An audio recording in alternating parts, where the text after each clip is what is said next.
یوں تو اللہ کا ذکر ہمیں ہمیشہ رکھنا چاہیے، کرنا چاہیے، لیکن اس کی اہمیت ان 10 دنوں میں بڑھ جاتی ہے۔ آپ کو یہ بھی بتاتا چلوں کہ عرفہ کے میدان میں جو دعا مذکور ہے وہ یہی دعا ہے، لا الہ الا اللہ وحدہ لا شریک لہ لہ الملک وله الحمد۔ اللہ کو سب سے زیادہ مطلوب اور مقصود کیا ہے؟ اللہ کی توحید، اور یہ جو تسبیح ہے وہ اللہ کے توحید کو درشاتی ہے۔ ہم اس کو پڑھتے ہیں تو گویا کہ ہم اقرار کرتے ہیں کہ اللہ رب العالمین تو ہی عبادت کے لائق ہے، تیرے علاوہ کوئی عبادت کے لائق نہیں، تیرا کوئی شریک نہیں ہے کسی بھی عبادت کے اندر، اور تو دنیا کی تمام چیزوں پر قدرت رکھنے والا ہے۔ ہم بار بار اعتراف کرتے ہیں، اللہ رب العالمین ہمارے اس عمل سے خوش ہوتا ہے۔ نحمده ونستعینه ونستغفره ونعوذ بالله من شرور أنفسنا ومن سيئات أعمالنا، من يهده الله فلا مضل له ومن يضلل فلا هادي له، وأشهد أن لا إله إلا الله وحده لا شريك له، وأشهد أن محمدا عبده ورسوله، أما بعد فإن خير الحديث كتاب الله، وخير الهدي هدي محمد صلى الله عليه وسلم، وشر الأمور محدثاتها وكل محدثة بدعة وكل بدعة ضلالة وكل ضلالة في النار۔ أعوذ بالله من الشيطان الرجيم، بسم الله الرحمن الرحيم، يا أيها الذين آمنوا اتقوا الله حق تقاته ولا تموتن إلا وأنتم مسلمون، يا أيها الناس اتقوا ربكم الذي خلقكم من نفس واحدة وخلق منها زوجها وبث منهما رجالا كثيرا ونساء، واتقوا الله الذي تساءلون به والأرحام إن الله كان عليكم رقيبا، يا أيها الذين آمنوا اتقوا الله وقولوا قولا سديدا يصلح لكم أعمالكم ويغفر لكم ذنوبكم، ومن يطع الله ورسوله فقد فاز فوزا عظيما۔ وقال الله تعالى في موضع آخر، وَلِكُلِّ أُمَّةٍ جَعَلْنَا مَنْسَكًا لِيَذْكُرُوا اسْمَ اللَّهِ عَلَى مَا رَزَقَهُم مِّن بَهِيمَةِ الْأَنْعَامِ۔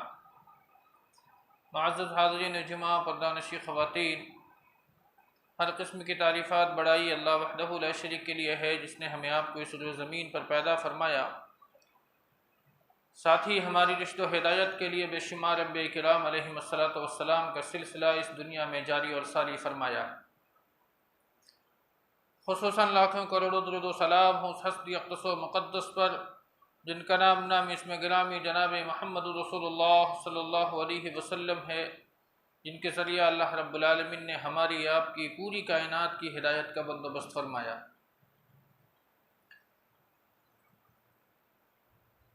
محترم حاضرین جمعہ، ابھی سے کچھ دنوں کے بعد ہمارے درمیان ایک مہینہ آنے والا ہے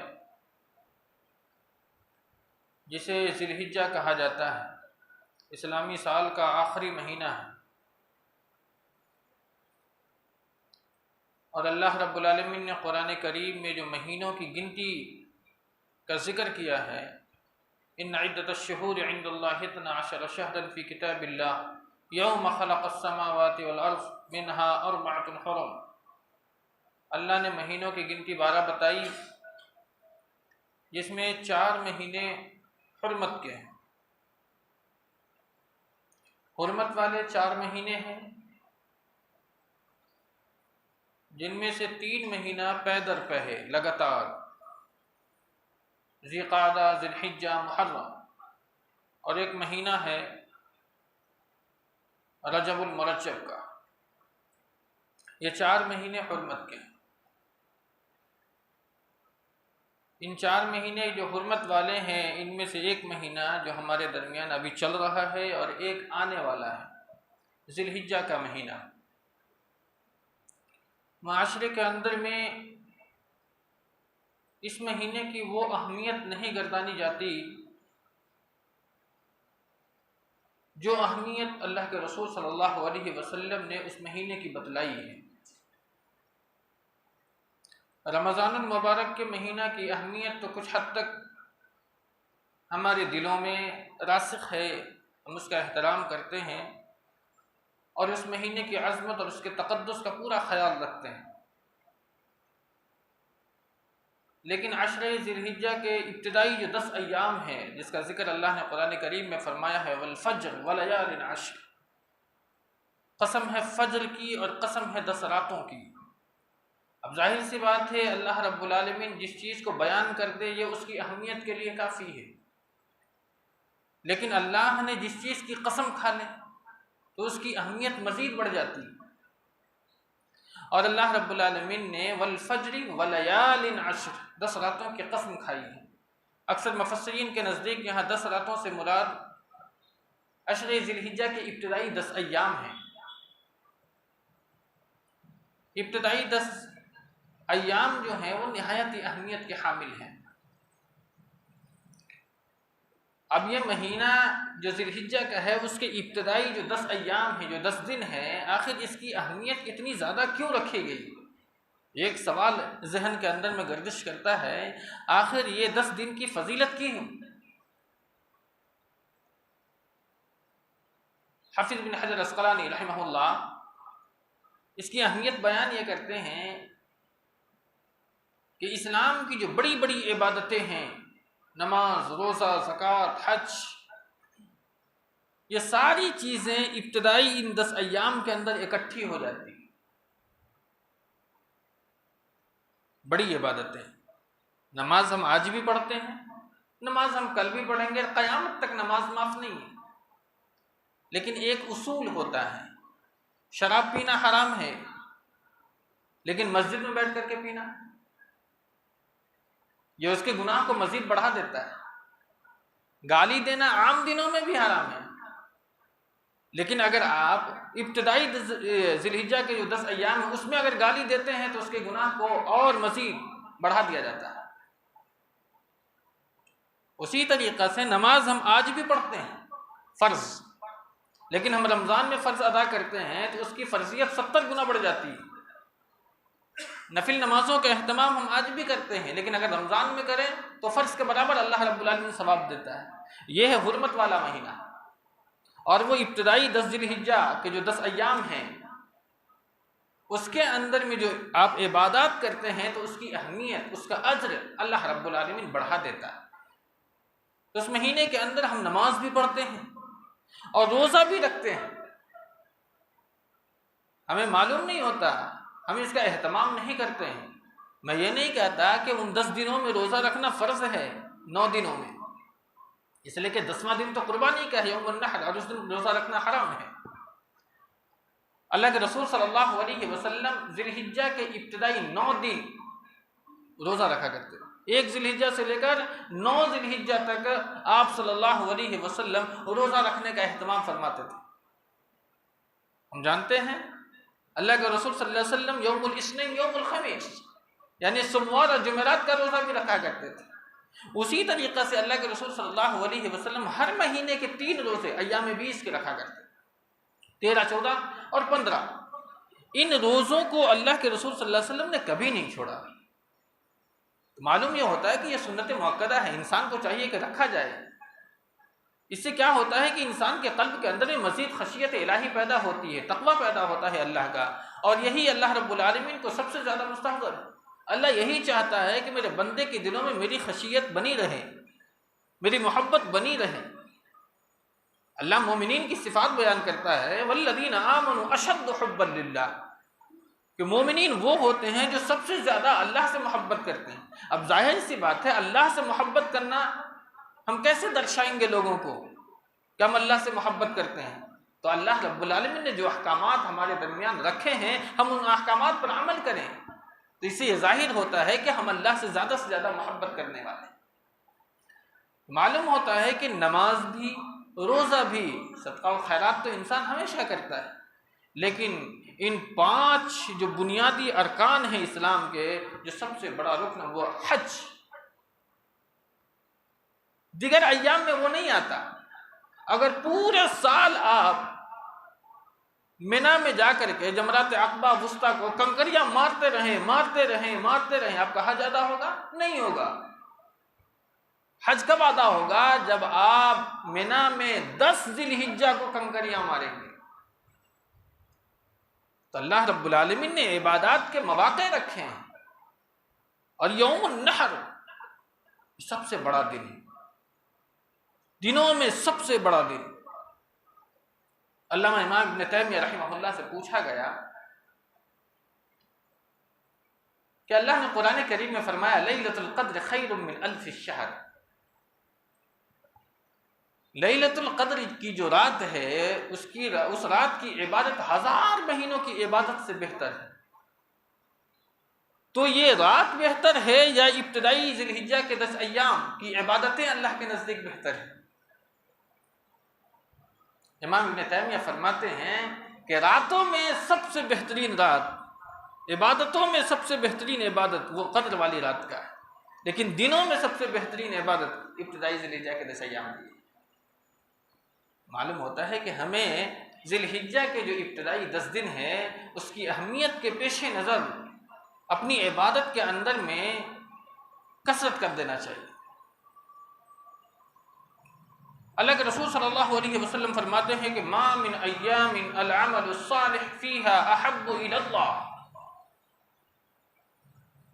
کہ ابتدائی ذی الحجہ کے جو 10 ایام ہیں اس میں جو عبادت کی جاتی ہے احب الی اللہ، اللہ رب العالمین کو وہ عبادت بہت زیادہ پسند ہے، بہت ہی زیادہ پسند ہے۔ صحابی عرض کرتے ہیں کہ اللہ کے رسول صلی اللہ علیہ وسلم جہاد فی سبیل اللہ بھی نہیں، ہم جانتے ہیں کہ اللہ کے راستے میں جہاد کرنا کتنا بڑا عمل ہے۔ اللہ کے رسول نے فرمایا کہ جہاد فی سبیل اللہ بھی نہیں، سوائے اس شہید کے، اس مجاہد کے جو اللہ کے راستے میں جنگ کرنے کے لیے نکلتا ہے اپنی جان کے ساتھ اور اپنے مال کے ساتھ، اور کچھ بھی لے کر کے نہیں واپس آتا، یعنی کہ وہ اللہ کے راستے میں شہید ہو جاتا ہے، پھر وہ ان دنوں کی عبادت سے زیادہ اہمیت کا حامل ہے۔ لیکن اگر وہ مجاہد واپس آ جاتا ہے تو سمجھ لیجئے کہ ابتدائی ذی الحجہ کے 10 ایام کی جو عبادت ہے وہ اللہ کو سب سے زیادہ مقبول اور محبوب ہے۔ تو ہمیں ابتدائی جو ذی الحجہ کے 10 ایام ہیں اس کی جو اہمیت ہے اس کو پیش نظر رکھنا چاہیے۔ معاشرے کے اندر میں ان دنوں کی اہمیت معلوم ہی نہیں، روزے کا اہتمام ضرور کریں۔ ان 10 دن میں ایک دن آخری جو یوم النحر کہا جاتا ہے وہ سب سے بڑا دن کہلاتا ہے۔ اسی طریقہ سے ان 10 دنوں میں ایک دن یوم عرفہ کا آتا ہے، یوم عرفہ، جس کے بارے میں اللہ کے رسول صلی اللہ علیہ وسلم نے فرمایا کہ اگر کوئی حاجی حج کرنے کے لیے جائے سارے مناسک کو ادا کرتا ہے، لیکن اگر وہ عرفات کے میدان میں وقوف نہیں کرتا تو اس کا حج نہیں ہوا، اس لیے کہ اللہ کے رسول نے واضح بیان فرمایا الحج عرفہ، اصل حج کہاں ہے؟ عرفہ کا حج ہے۔ اس لیے حاجی کو عرفات میں جانا فرض ہے، اگر حاجی عرفات کے میدان میں نہیں جاتا ہے تو پھر اس کا حج نہیں ہوتا ہے۔ تو ان 10 دنوں میں ایک دن عرفہ کا دن آتا ہے، اور عرفہ کے دن روزہ رکھنا اس کا ثواب اللہ کے رسول صلی اللہ علیہ وسلم نے بہت ہی زیادہ فرمایا۔ عرفہ کے بارے میں آتا ہے کہ صیام یوم عرفۃ احتسب علی اللہ ان یکفر السنۃ التي قبلہ والسنۃ التي بعدہ، اگر کوئی شخص عرفہ کے دن کا روزہ رکھتا ہے تو اس روزے کا اجر، اس کا ثواب اللہ رب العالمین نے کتنا دیا ہے؟ 1 سال آگے اور 1 سال پیچھے گناہ معاف کر دیے جاتے ہیں۔ ہم صرف 12 گھنٹہ 14 گھنٹہ بھوک اور پیاس کی شدت کو برداشت کرتے ہیں، لیکن ثواب 1 سال پیچھے 1 سال آگے کے گناہ اللہ رب العالمین معاف فرما دیتا ہے۔ تو ہے نا عرفہ کے دن کا روزہ رکھنا کی اہمیت، لیکن عرفہ کے دن کا روزہ کب رکھیں گے یہ بھی ایک بہت بڑا مسئلہ ہے۔ اللہ کے رسول نے فرمایا عرفہ اس دن ہے جس دن حاجی عرفات میں ہوتے ہیں۔ تو حاجی عرفات کے میدان میں کب ہوتے ہیں؟ 9 ذی الحجہ کو، اس دن ہمارے ہندوستان میں 8 ذی الحجہ ہوتی ہے۔ تو اب روزہ کب رکھیں گے؟ وہ یوم النحر میں جب حاجی مینا میں کنکری مارتے ہوں، یا پھر اس دن جس دن حاجی عرفات کے میدان میں ہوں، اس دن آپ کے یہاں 8 ذی الحجہ ہوتی ہے۔ جو لوگ اختلاف مطالعہ کے قائل ہیں، جو کہتے ہیں کہ ہر ملک کی اپنی اپنی رویت ہوتی ہے، ان کا بھی فتویٰ ہے کہ عرفہ کا روزہ آپ کو 8 ذی الحجہ کو ہی رکھنا ہے، اس لیے کہ نبی نے بیان فرمایا عرفہ کا روزہ اس دن ہے جس دن حاجی عرفات میں ہوتے ہیں۔ اب حاجی عرفات میں 9 کو ہے، اس دن آپ 8 ذی الحجہ مناتے ہیں، تو روزہ کب رکھیں گے؟ اس لیے جو لوگ اختلاف مطالعے کے قائل ہیں انہیں بھی چاہیے کہ وہ روزہ عرفہ کا 8 ذی الحجہ کو اپنے ملک کی رویت کے مطابق رکھیں، لیکن اصل 9 ذی الحجہ ہوتی ہے جب حاجی عرفات کے میدان میں ہوتے ہیں۔ تو عرفہ کے دن کے روزے کی یہ فضیلت ہے، اور اگر اس فضیلت کو حاصل کرنا ہے تو ہمیں روزہ رکھنا ضروری ہے۔ ان 10 ایام میں صحابہ کرام کا کیا معمول ہوا کرتا تھا؟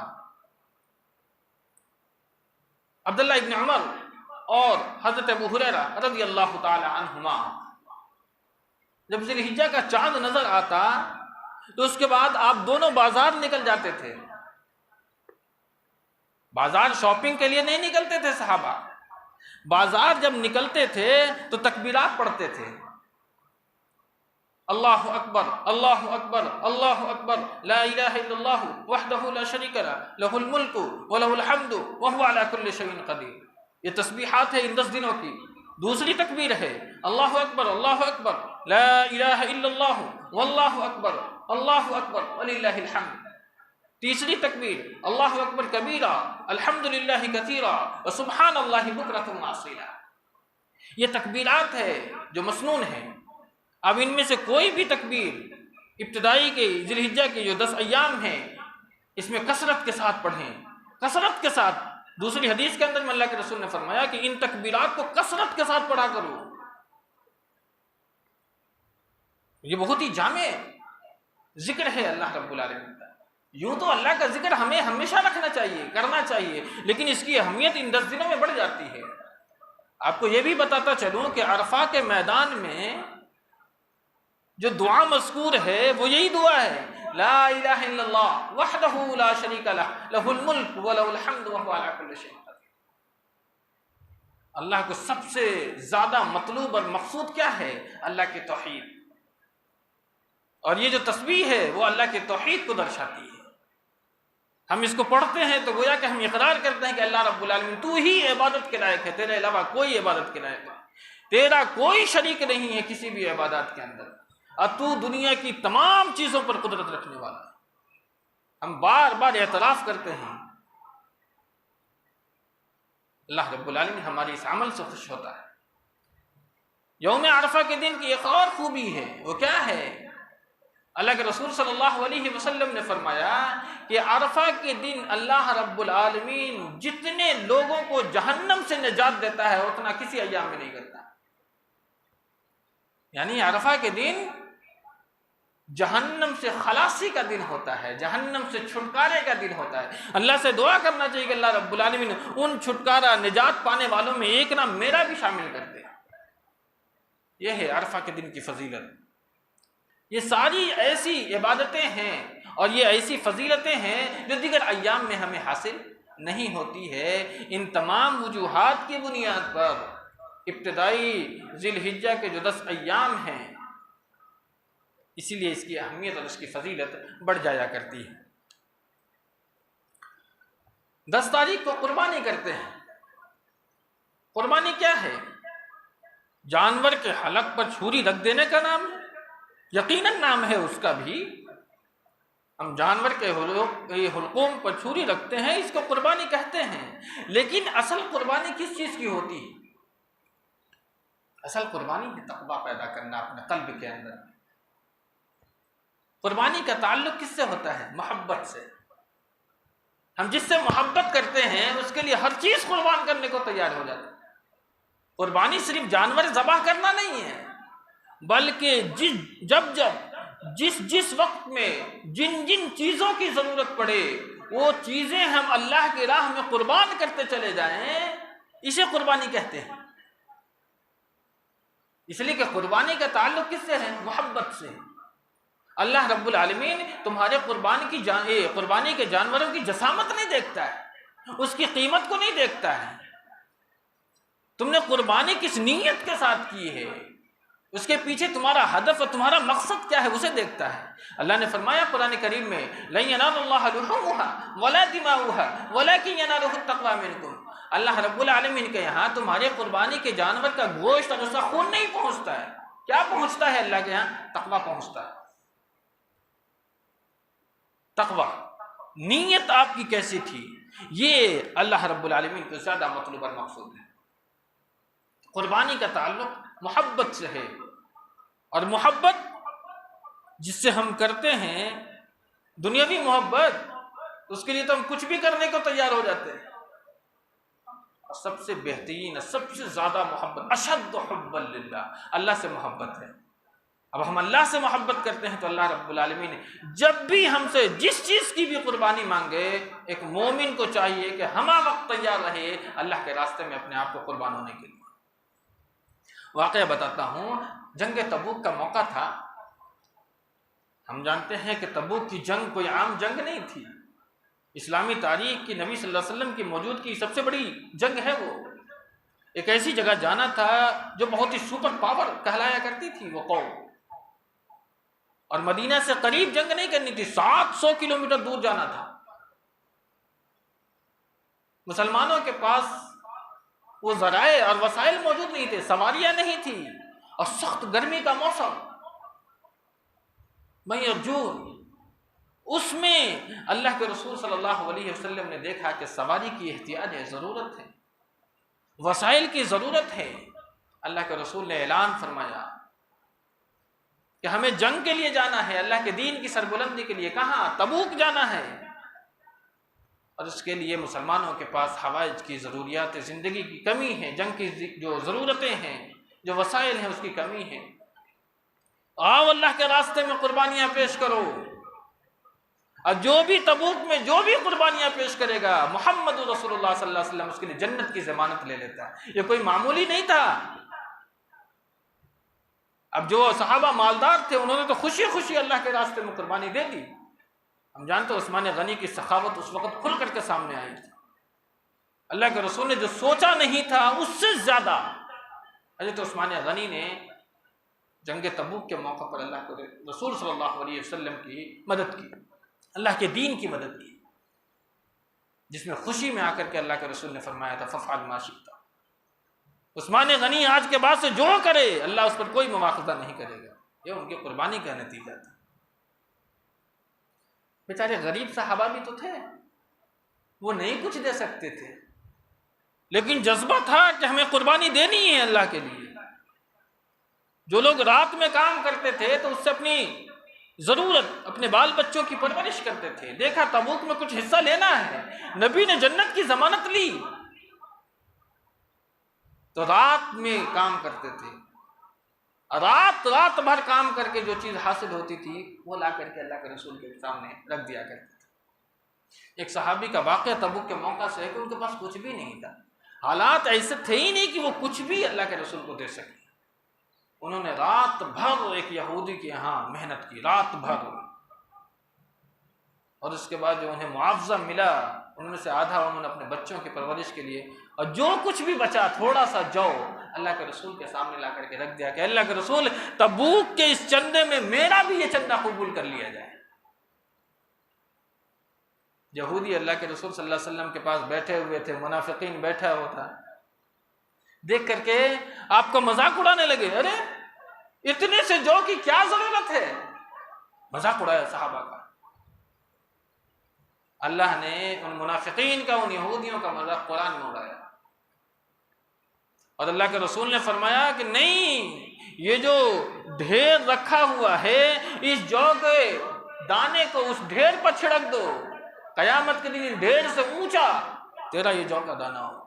اس لیے کہ اللہ نے اخلاص دیکھا ہے، اخلاص سے اللہ کی رضا اور اس کی خوشنودی کو حاصل کرنے کے لیے تھوڑا سا صدقہ اللہ رب العالمین کے یہاں پہاڑ کے مانند دکھایا جائے گا۔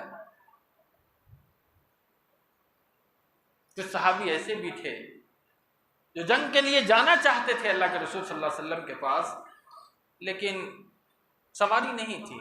آئے اللہ کے رسول صلی اللہ علیہ وسلم کے پاس اور کہا اللہ کے رسول ہم تبوک میں جنگ کے لیے جانا چاہتے ہیں۔ ہمیں دین کے لیے اگر مر مٹنے کی باری آئی تو قدم نہیں بڑھا پاتے.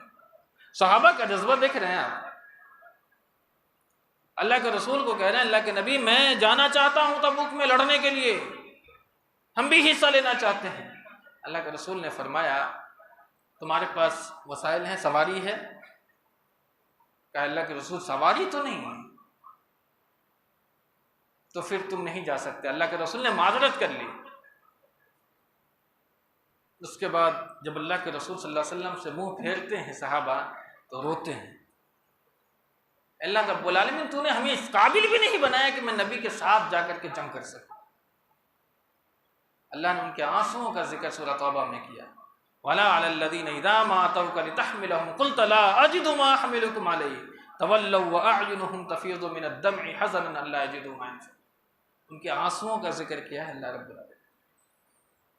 تو معلوم ہوتا ہے کہ نیت اور اخلاص دیکھیں, صحابہ جا نہیں رہے لیکن رب کو دیکھیں ان کی ادا کتنی پسند آئی کہ اللہ نے ذکر فرما دیا, ان کے آنسوؤں کا ذکر فرما دیا. تو محترم یہ کہنا ہے کہ قربانی اللہ کو جب بھی جس چیز کی ضرورت پڑے, ایک مومن کو یہ تیار رہنا چاہیے کہ ہر وقت ہم اللہ کے لیے قربانی ہونے کو تیار ہیں. جان کی ضرورت پڑے, مال کی ضرورت پڑے, وقت کی ضرورت پڑے, خواہشات کو قربان کرنے کی ضرورت پڑے تو قربانی کے لیے تیار رہنا چاہیے. قربانی کا جب بھی لفظ بولا جاتا ہے تو ہمیں سب سے پہلے یاد کون آتا ہے؟ ابراہیم علیہ السلام. ان کی پوری زندگی ان کی قربانی پر مشتمل ہے. بچپنا تھا تو باپ نے گھر سے نکال دیا, قربانی. جب گھر سے ہجرت کرنے لگے تو قوم کے لوگوں نے گھیر لیا, آگ تیار کر دی, آگ میں پھینک دیا لیکن پیشانی پر بل نہیں آیا. اللہ کے لیے جان قربان کرنے کے لیے تیار رہے. اللہ نے فرمایا نا یا نار کونی بردم و سلاما علی ابراہیم. اللہ نے آگ کو حکم دیا ہے آگ تو ٹھنڈی ہو جا, اور وہ بھی ٹھنڈی نہیں, سلامتی والی ٹھنڈی ہونا. میرے خلیل کو کوئی تکلیف نہیں ہونی چاہیے. بڑھاپے تک اللہ نے بچہ نہیں دیا. جب بڑھاپے میں اللہ نے بچہ بھی دیا 80 سال کی عمر میں تو حکم دیا جا اس کو مکہ کی چٹیل میدان میں چھوڑ کر کے چلا, بے آب و گیاہ وادی. حکم ہوا چھوڑ کے چلے آئے. یہ قربانی ہے. بچہ جب 9 سال کا ہوا, 10 سال کا ہوا تو اللہ نے کہا ذبح کر دو, اس کے لیے بھی تیار ہو گئے. یعنی کہ ابراہیم علیہ السلام کی پوری زندگی قربانی پر مشتمل ہے, جس کا ذکر اللہ نے فرمایا اذ ابتلى ابراہیم ربہ بکلمات فاتمہن. جب بھی ابراہیم علیہ السلام کو اس کے رب نے آزمایا ان تمام آزمائشوں میں وہ پورے اتر گئے. فاتمہن, انعام کیا دیا؟ جاعلک للناس اماما, امامت دے دی پوری قوم کی, پوری امت کی امامت. جاعلک للناس اماما, تمام لوگوں کے لیے امام بنا دیا. کس نے؟ اللہ رب العالمین نے. کس لیے؟ قربانیاں پیش کی ہے ابراہیم علیہ السلام. اس لیے قربانی کا مہینہ آ رہا ہے, ہمیں اپنے اعمال کی اصلاح کرنی چاہیے, اپنے نیت کے اندر میں خلوص اور قلب کے اندر میں یہ نیت اخلاص پیدا کرنا چاہیے. اب آئیے چند چیزیں ہم آپ کے درمیان رکھ دیتے ہیں, قربانی کے چند اہم مسائل. قربانی کے مسئلہ میں سب سے پہلا مسئلہ یہ ہے کہ جب ذی الحجہ کا چاند نظر آ جائے تو جو شخص قربانی کرنا چاہتا ہے اسے چاہیے کہ وہ اپنے بال اور ناخن میں سے کچھ بھی نہ کاٹے. اللہ کے رسول نے فرمایا فَلْيُمْسِكْ عَنْ شَعْرِهِ وَأَظْفَارِهِ, کہ جو بھی قربانی کرنے کا ارادہ رکھتا ہے اسے چاہیے کہ وہ اپنے بال, اپنے ناخنوں میں سے کچھ بھی نہ کاٹے. اب سوال پیدا ہوتا ہے اور یہ ہمیشہ گردش کرتا رہتا ہے کہ کیا تمام گھر والے ناخن اور بال نہ کاٹیں یا پھر وہ جن کا مال قربانی کے لیے صرف ہو رہا ہے. اکثر علماء کے نزدیک صرف وہ شخص جس کے نام سے قربانی ہونی ہے اس کے لیے یہ حکم ہے عن شعرہ واظفارہ, کہ وہ قربانی کرنے کا ارادہ رکھتا ہے تو ذی الحجہ کا چاند نظر آنے کے بعد وہ اپنے بال اور اپنے ناخنوں میں سے کچھ بھی نہ کاٹے. بقیہ گھر والے کاٹ سکتے ہیں, اس لیے کہ نبی نے اپنے گھر والوں کی طرف سے اور اپنی طرف سے بھی قربانی کی, لیکن کبھی یہ ذکر نہیں کیا ہے اللہ کے رسول نے کہ اپنے گھر والوں کو کہا ہے کہ تم بھی اپنے بال اور اپنے ناخن نہ کاٹو. بعض علماء کہتے ہیں کہ اگر وہ جو قربانی نہیں کر سکتا ہے، اگر وہ اپنے بال اور ناخن نہ کاٹے تو قربانی کا ثواب اللہ رب العالمین دے دیتا ہے۔ واللہ اعلم بالصواب۔ تو سب سے پہلا مسئلہ، قربانی کرنے کا ارادہ رکھتے ہیں تو چاند نکلنے کے بعد آپ اپنے بال اور اپنے ناخن میں سے کچھ بھی نہ کاٹیں گے۔ دوسرا مسئلہ، قربانی سنت یا فرض؟ قربانی سنت ہے، قربانی فرض نہیں ہے۔ اللہ کے رسول صلی اللہ علیہ وسلم کی واضح روایت ہے کہ قربانی سنت ہے، سنت مؤکدہ ہے، اس لیے کہ اللہ کے رسول صلی اللہ علیہ وسلم جب تک رہے اس دنیا میں آپ قربانی کرتے رہے۔ تیسرا مسئلہ یہ ہے کہ کیا قربانی کرنے کے لیے صاحب نصاب ہونا ضروری ہے؟ نہیں۔ زکوٰۃ نکالنے کے لیے صاحب نصاب ہونا ضروری ہے، قربانی کرنے کے لیے صاحب نصاب ہونا ضروری نہیں ہے۔ اگر آپ کے پاس اللہ نے استطاعت دی ہے کہ آپ ایک جانور خرید سکتے ہیں تو آپ جانور خرید کر کے اللہ کے راستے میں قربان کر دیں، اس کے لیے صاحب نصاب کا ہونا ضروری نہیں ہے۔ لیکن ہاں یہ یاد رکھیں کہ قرضہ لے کر کے قربانی نہ کریں، قرض لے کر کے قربانی نہ کریں۔ اللہ نے استطاعت دی ہے، جانور خرید سکتے ہیں، 10,000 کا، 12,000 کا، 15,000 کا، 20,000 کا، جو بھی استطاعت اللہ نے دی ہے، صلاحیت دی ہے، آپ ایک جانور خریدیں اور اللہ کے راستے میں قربان کرتے ہیں۔ قربانی کا جانور کیسا ہونا چاہیے؟ قربانی کا جانور دانتا ہونا ضروری ہے، بغیر دتے ہوئے جانور کی قربانی نہیں کر سکتے آپ۔ اللہ کے رسول صلی اللہ علیہ وسلم نے فرمایا ہے کہ لا تذبحوا الا مسنہ، تم لوگ جانور ذبح نہ کرو الا یہ کہ وہ مسنہ ہو، یعنی کہ دتا ہوا، جس کے دودھ کے دانت ٹوٹ گئے ہوں۔ لا تذبحوا الا مسنہ، ہاں فتذبحوا جزعۃ من الضأن، اگر تمہارے پاس بھیڑ کا 1 سال کا بچہ ہے تو تم اسے قربان کر سکتے ہو۔ تو یہ یاد رکھیں کہ قربانی کے جانور کا دانتا ہونا ضروری ہے۔ آپ 1 سال کا بچہ لا کر کے یا 2 سال کا بھی ہو، اگر دانتا ہوا نہیں ہے تو قربانی نہیں کر سکتے، اس لیے کہ حدیث نے اس بات کی تخصیص کر دی ہے سوائے بھیڑ کے، جزعۃ من الضأن، اگر وہ 1 سال کا ہے تو آپ اس کی قربانی کر سکتے ہیں۔ قربانی کا جانور تمام عیوب و نقائص سے پاک ہے۔ اللہ کے رسول صلی اللہ علیہ وسلم نے فرمایا، حضرت براء بن عازب فرماتے ہیں کہ العوراء بین عورها، کہ قربانی کا جب جانور آپ خریدیں تو وہ کانا نہ ہو، جس کا کانا پن ظاہر ہو۔ اسی طریقہ سے والارجاء بین ضلعها، ایسا جانور نہ ہو جو لنگڑا ہو اور جس کا لنگڑا پن بالکل واضح ہو۔ اسی طریقہ سے جانور بیمار ایسا ہو جس کی بیماری واضح ہو۔ اور چوتھا شرط ہے والکثیر التی لا تنقی، ایسا جانور نہ لیں دبلا پتلا جس میں گوشتی نہ ہو، ہڈی ہڈی نظر آتی رہے۔ اللہ کے راستے میں قربانی اگر آپ کریں تو خوب فرما جانور لائیں، تمام عیوب و نقائص سے پاک ہو۔ یہ 4 شرطیں ہیں جو بیان کی گئی ہیں۔ ویسے بھی آپ قربانی کا جانور اگر آپ خریدتے ہیں تو ان تمام عیوب و نقائص کو ٹٹول لیں، اس کے بعد جانور کو خریدیں۔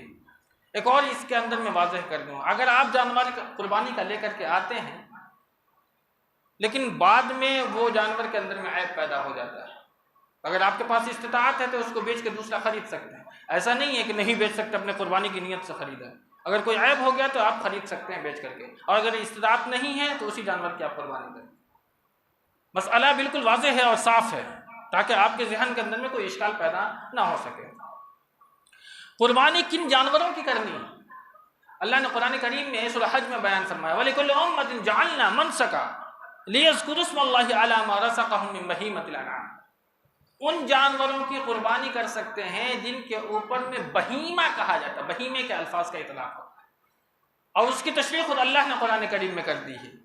من الضأن 2 ومن المعز 2 ومن البقر 2 ومن الابل 2 ومن البقر 2، ہے نا، گائے کا جوڑا، بھیڑ کا جوڑا، اونٹ کا جوڑا اور دمبے کا، 4 یعنی کہ 8 جانور ہو گئے، ان کی قربانی آپ کر سکتے ہیں۔ بھینس کی قربانی میں بے شمار اختلافات ہے، اس لیے ہمیں چاہیے کہ اختلافات سے بچیں، اور ہمارے درمیان اگر جانور موجود نہ ہوں تو انسان اگر چاہے تو بحث کی کرے، لیکن جانور تو ہمارے درمیان مہیا ہے، موجود ہے، تو ان اختلافات میں پڑنے کی ضرورت ہی محسوس نہیں کرنی چاہیے۔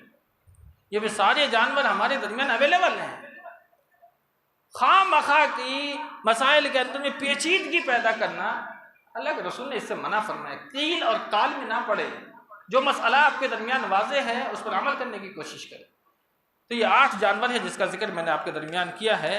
یہ جانور خریدیں تمام عیوب و نقائص سے پاک صاف کر۔ قربانی کتنے دن کر سکتے ہیں؟ قربانی 4 دن ہے۔ یوم النحر یعنی کہ 10 کو، اس کے علاوہ ابن حبان کی صحیح روایت ہے کہ ایام تشریق، اور ایام تشریق کس کو کہتے ہیں؟ 11، 12 اور 13۔ اس کی وضاحت خود قرآن نے کی ہے، فمن تعجل فی یومین فلا اثم علیہ ومن تأخر فلا اثم علیہ۔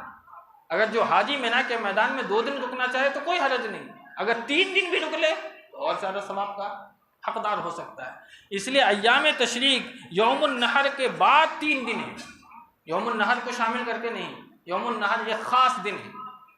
تو قربانی اب 4 دن کر سکتے ہیں، یعنی کہ 13 ذی الحجہ کے سورج غروب ہونے سے قبل تک آپ قربانی کر سکتے ہیں۔ ایک اور چیز یہ ہے کہ قربانی کے جانور کو آپ رات میں بھی ذبح کر سکتے ہیں، دن میں بھی کر سکتے ہیں، لیکن دن میں ذبح کرنا یہ زیادہ افضل ہے، رات میں بھی آپ کر سکتے ہیں۔ قربانی کا جانور کب ذبح کریں؟ یوم النحر کو، یعنی کہ 10 ذی الحجہ کو، تو عید کی نماز پڑھنے کے بعد کریں۔ اس لیے کہ عید سے پہلے اللہ کے رسول صلی اللہ علیہ وسلم کے وقت میں ایک صحابی نے عید سے پہلے اپنے جانور کو ذبح کر لیا۔ اللہ کے رسول نے دیکھا تو آپ نے فرمایا دل کا شأت لہ، یہ تو ایک بکری کا گوشت ہے اور کچھ بھی نہیں، یہ قربانی نہیں ہوئی۔ اس لیے کہ قربانی تمہیں عید کی نماز پڑھنے کے بعد کرنا ہے، پہلے نہیں کرنا ہے۔ اب وہ صحابی پریشان ہو گئے، اب کیا کریں؟ اللہ کے رسول کو فرمایا کہ اللہ کے رسول صلی اللہ علیہ وسلم ہمارے پاس ایک بکری کا بچہ ہے، 1 سال کا ہے، کیا میں اس کی قربانی کر لوں؟ اللہ کے رسول نے فرمایا کہ ہاں کر لو، لیکن یہ حکم صرف تمہارے لیے ہے۔ حدیث کے الفاظ پر غور کریں گے، لوگ اسی حدیث کو اپنا دلیل بنا کر کے پیش کرتے رہتے ہیں۔ وہاں اللہ کے نبی نے فرمایا یہ حکم صرف تمہارے لیے، کسی اور کے لیے نہیں ہے۔ یہ بات ختم ہو گئی۔ 1 سال کا بکرا لا کر کے آپ قربانی نہیں کر سکتے، اس لیے کہ شرط وہاں بتائی گئی ہے، لا تذبحوا الا مسنہ، دتا ہونا ضروری ہے۔ یہ جو حکم ہے وہ اس صحابی کے لیے تھا جنہوں نے عید کی نماز پڑھنے سے قبل قربانی کر لی تھی۔ قصاب کو قربانی کے گوشت سے اجرت دے سکتے ہیں؟ نہیں دے سکتے۔ قصاب کو تحفے کے طور پر آپ گوشت دے دیں، لیکن اجرت نہیں دے سکتے، یعنی اسی میں اجرت نہیں شامل کر سکتے۔ قربانی کا گوشت کھائیں بھی، کھلائیں بھی، جمع بھی کریں، اس کی کوئی تحدید شریعت نے مقرر نہیں کی، کتنا کھانا ہے، کتنا جمع کرنا ہے، کتنا بانٹنا ہے، نہیں۔ آپ جتنا کھانا چاہتے ہیں کھائیں، جتنا جمع کرنا چاہتے ہیں جمع کر سکتے ہیں۔ بعض علماء نے کہا ہے کہ کلوا وادخروا وتصدقوا، 3 حصے کر لو، ایک کو کھا لو، ایک کو صدقہ کر لو، ایک کو جمع کر لو۔ بعض علماء نے کہا آپ اس پر عمل کر سکتے ہیں۔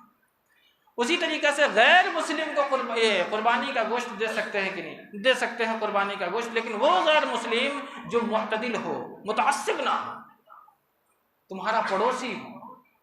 ایسا نہ ہو کہ وہ اسلام کے لیے، اسلام کی جڑیں کاٹنے کے لیے ہمہ وقت لگا رہے، آپ اسے قربانی کا گوشت دیں، نہیں۔ معتدل ہو، متعصب نہیں ہو، اسلام کو سمجھنے کے قریب ہو، آپ کا پڑوسی ہے، تو آپ قربانی کا گوشت اس غیر مسلم کو دے سکتے ہیں۔ اس کی روایت موجود ہے، اگر کسی کو دلیل چاہیے ہو تو میں دے سکتا ہوں۔ تو یہ تمام وہ مسائل ہیں جو قربانی کے ہم نے آپ کے درمیان رکھے ہیں۔ اگر مزید کسی کو اور بھی مسئلے سمجھنے کی ضرورت ہو تو انشاءاللہ وضاحت کر سکتے ہیں، پوچھ سکتے ہیں۔ باری تعالیٰ رب العالمین ہمیں آپ کو نیک عمل کی توفیق عطا فرمائے، آمین۔ وآخر دعوانا الحمدللہ رب العالمین۔